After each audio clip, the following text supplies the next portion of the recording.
Yo, we back with the reacts. Part 8. You know, motherfucking 8 of the Andrew Tate versus Piers Morgan. Let's get into it. Piers has been getting some shots thrown at him by Andrew Tate in the past 10 minutes. Time out. Sure, You've had a good run there. sure.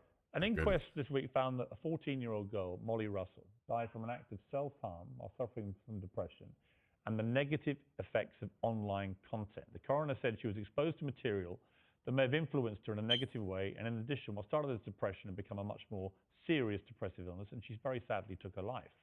That's absolutely disgusting. Right. Her father's campaign for better Nothing to do with protection him, against no. potentially dangerous social media algorithms, right? It says that the particularly graphic content she saw romanticized acts of self-harm, normalized her condition, and focused on a limited and irrational view without any counterbalance of normality.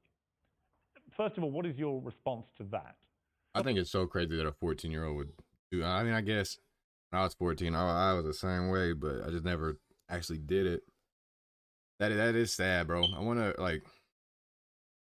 It's the parents' fault. It has to be like. What? I guess the social media was. I don't know, bro. I mean, it's definitely the parents' fault for not noticing, not watching her, not making sure she's okay. Like I don't know. I can't think of an instance where it doesn't fall back on the parents. Even if it was social media, you need to get her off the fucking social media if that's how it's having her act. Nothing to do with you. Yeah, That's the first thing. Yeah, it is nothing to do with me. The fact that a 14-year-old girl took her life is truly sad. The world we live in today is the world we live in. The fact that something like that happened is almost mind-blowing to me. That's truly sad. I actually feel sad inside. Fucking crazy. Like that. The fact that they just said it's romanticizing the gory element. I don't know what she was watching, some kind of suicide videos thing. I don't know where these things are Do you created. think the tech companies should be much tougher about stuff like this? I don't know what kind of things she watched, obviously. I have to be a professional here. I think that the tech companies need to do their best to protect people, I guess, to a degree, but it's a slippery slope, isn't it? And then they use this slippery slope to silence some people and to Right, and I think it's a really fine line, and it's It is. a complicated line. It is very I was interested in when you did an interview with the Times, Hugo Rifkin, he's a very good journalist. We did a big interview with him, and it was interesting to me, his conclusion, because he kind of concluded that although he found a lot of the things he said awful and offensive, and he didn't like them, and he didn't want to be that kind of person that would say those kind of Bro, things. what has he said that's offensive? Literally, what has he said that's offensive? I can't think of one fucking thing that you would. He said most of the things that you said were offensive. I've watched so many fucking hours of Andrew Tate. I can't think of one fucking thing that he said that's like, oh damn. I can think of some stuff that's like, but I don't think it's offensive. Like who the fuck is getting offended by this shit? Nor could he actually work out exactly. And if you're getting offended, get the fuck offline. You don't need to be online if you're that fucking sensitive. Be that kind of person that would say those kind of things. Nor could he actually work out exactly what you've done, which deserves mass wipeout by all the tech firms. I thought it was an interesting conclusion. I don't know the answer to that, other than the reason I mentioned the Molly Russell case, not because that has anything to do with you at all, and I reiterate that. Thank you.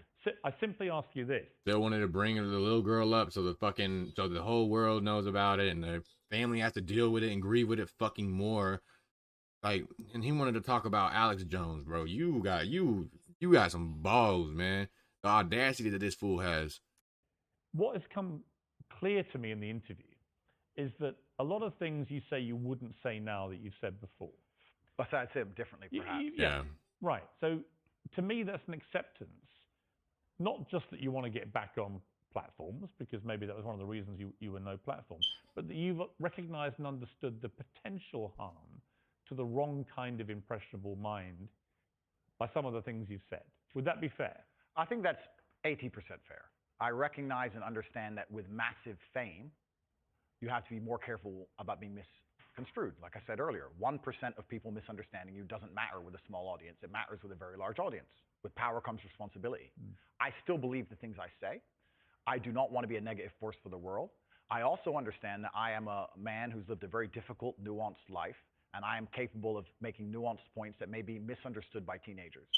However, that can be said about anybody and everything. Every opinion online can be misunderstood by children. Trying to protect children from the internet is a very interesting subject in and of itself, because I would argue that 80% of the content on the internet can be negative or detrimental to a young mind that doesn't understand the world. Yeah. I'd argue that all of it. We just talked about music videos and dancing on the devil and, Listen, all this stuff. All this stuff is dangerous. By the way, I think you make a very good point on that. So, a lot of these rap stars, the lyrics, the videos, I think far exceed anything that you've been accused of doing. Completely. Because in a lot of cases, some of them promote non-consensual activity with people, right?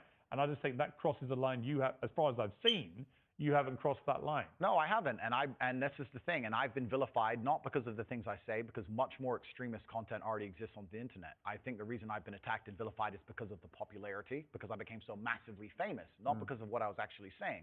So as a professional, I analyze that and I understand that, okay, I'm massively famous now and certain things have been taken out of context. However, I still do believe I'm a force for good in the world. And I'm not going to sit here Have and you say, changed, though?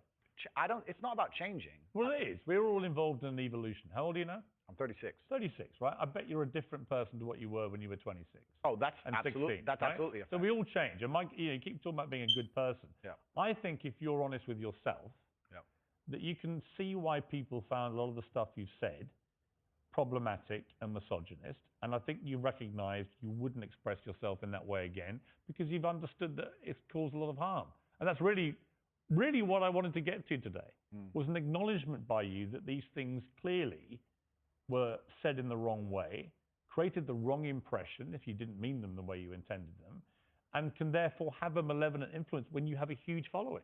Yeah, when you have a huge following, you certainly have to be a lot more careful about how you get certain points across. That's absolutely a fact.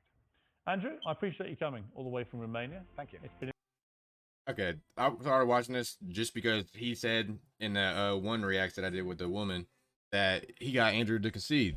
That motherfucker did not concede. If he considering this ending, him conceding, that's bullshit. Because he's not saying sorry for nothing. You didn't change his fucking mind. He already came into that with that in his fucking head. He's already put a video out of that. I don't expect him to know it because he didn't do research on the person he was bringing on, which is crazy, right? Fucking the person coming on needs to be the one that does the research because that makes sense. Let's see what these motherfucking comments are talking about. Piers, do you breathe air? Andrew, yes. Piers, so did Hitler. Piers, you're on my side. You're afraid of being canceled along with me. That was facts, bro. Motherfucker, I feel bad for him, bro. Having to work for a TV station and having to say stuff that you don't even believe just because you don't want to lose your job. That is sad, bro. That's not freedom of speech at all. That's not. The fact that people can be held accountable and lose their job for something that they fucking said is insane to me. Just for something that he said. Applauded Andrew for his patience after being interrupted every second of the interview. That's facts, man. That I don't see. I don't see how he even has a job anyway. Is he famous for just interrupting people? This guy repeated himself so many times. He has definitely answered his question for sure. This is straight up an interrogation. Good on Andrew. Yeah, bro. That's what I said in like part 65, that this was an interrogation, not a fucking interview. But he was trying to get him to like confess to a crime. Damn, dude, that was crazy. That was a woozy. Like Andrew Tate's patience and ability to remain this calm and collected while talking to such an obnoxious person, constantly interrupting him, is remarkable. Yeah, bro.